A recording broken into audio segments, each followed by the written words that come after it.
I'm Mike. I'm Jason. And today we go autopilot.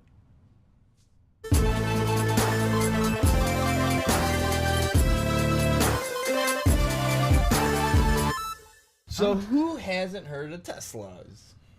I'm sure there are people who haven't heard of Teslas. Well, hey, for those who haven't, Tesla is a automotive company that has been kind of leading the way in cutting edge technology, alternative fuels for vehicles, things like that. Autonomous driving.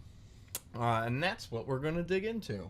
We are. So, last week there was a post about a Tesla predicting a car before it happened. Car crash. Yeah, what did I say before car? Predicting a car before it happened. Predicting a car. Before that car happened, it predicted that it was going to happen. The driver didn't see the car coming on the road. Predicted a car crash. Before it happened. Mm-hmm. So, the Tesla, what it is, it's an automated system, and it's collision warning system. Everyone's kind of heard of these things. Mm-hmm. It's not standard yet, but it's more common now than it was. Yeah, so really, the basic collision warning system is that it's really focusing on that car in front of you. If it stops too fast, it's going to try to stop for you. At least mitigate the damage done when you hit. Right. Where it's not 60 miles an hour. It assumes that its reaction time is faster than yours. Which is true. Mm-hmm. And it does. If you don't react quickly enough, it starts to apply brakes and do whatever ahead of time. So the Tesla car, the collision warning system it uses is a little more high tech. I guess seems. So I believe it's in Germany. They have a dash cam footage, and we'll kind of show a quick clip of it. Where the car is driving, you see there's maybe 2 car lengths in front of it, and the system is scanning. It's using like a radar sonar system to detect like all the objects around it. And while it's driving, you hear this really loud boop, boop, boop, boop, boop, and it stops. And less than 3 seconds later, you see that car in front of you ram the underbelly of SUV and flip it. Mm-hmm. Now, what's amazing about this is that this system detected the car in front, the SUV, stopping too soon. Yeah. And it realized the car directly in front of him was not going to stop in time. And stopped. So it stopped before the car crash even happened. So it avoided what could be potentially a huge car pileup. Yeah. So awesome, right? Technology. Yeah. How cool is that? That's very cool. I hate it. You hate it? I think this is terrible. I don't think it's terrible. I think that it's something that is made as a supplement, right? You as a human, your reaction time is whatever it is. Slow. Right? Yeah. Compared to a computer, your reaction time is pretty slow. Mm-hmm. So if something else is ahead of you and you see it, that 2 seconds it takes for your brain to go, foot on the brake. Yeah. It's already doing something before you're even thinking about putting your foot on the brake. My concern is like many things we use and we create to be an assistance or to help becomes the primary function. That's true. So like the human laziness. Yeah, human laziness, blind side detector. No, as that becomes more popular, how many people are going to rely on that before they turn in over the next lane instead of looking in their mirrors and their blind side and things like that? And these things, they have codes, they have scripts, and they're being updated constantly because they need to be. And if that update goes wrong and it's just a millisecond off, it can cause a huge accident. And that's kind of my thing when you come with technology. We both love technology. I live off it. Become very dependable on it. But there's some things that when it's this and it becomes the primary function of how you do things, it can be a crutch and But is that dangerous. A fault of the technology, or is that a fault of the person using it? It's a fault of the person, but when you're dealing with when you're dealing with driving, it's a whole nother thing. I guess so. Like when you're in your own house and you become dependent on something, like I just got an Alexa and I use that thing for everything. When it's not supposed to be used. Right. So, but it doesn't hurt the people around me. With this, it does, and that's where we kind of roll into our next story. So there was also, when was this one from? It's not that long ago. It's not that long ago.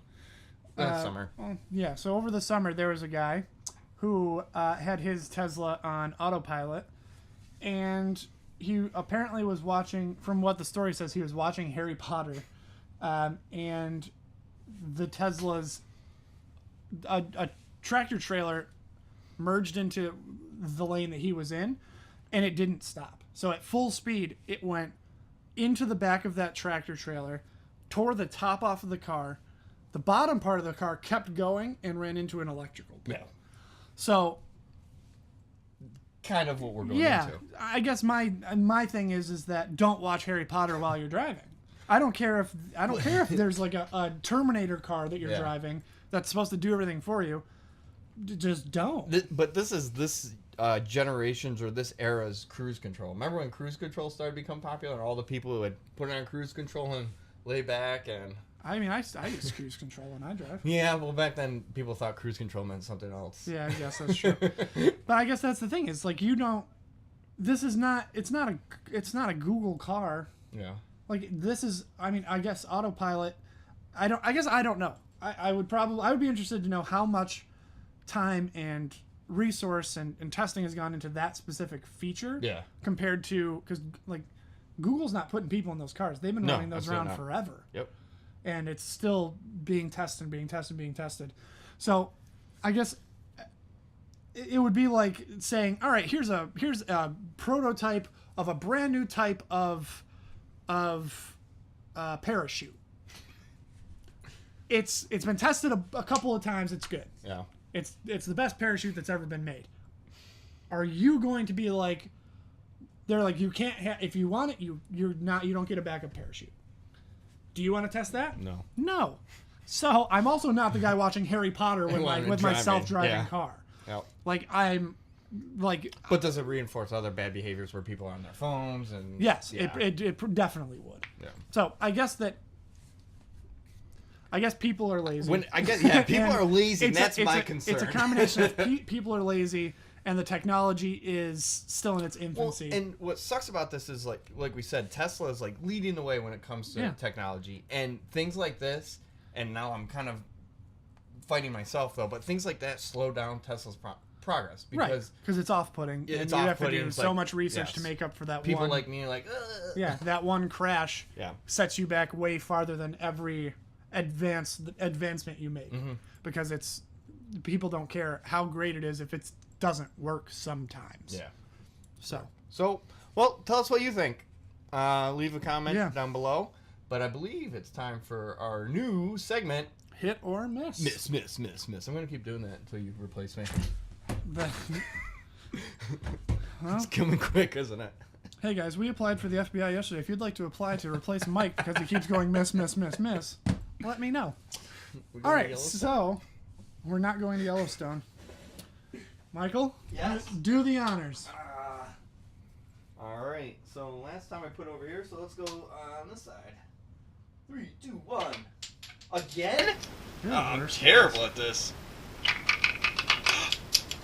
Oh my lord. You want to restart that? I want to get rid of that. That shit might be there. I didn't see what it was. Punishment. Crap. Oh. You know what it is? Nerf fight. Nerf fight? Well, not really a fight. One person just strike. sits there and takes.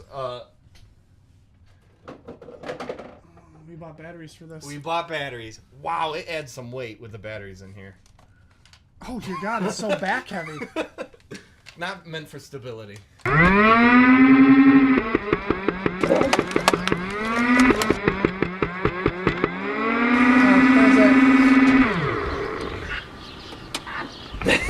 The sound is you missing is more terrifying. Alright guys, if you have any other suggestions for punishments or show ideas or whatever, go ahead and leave them below.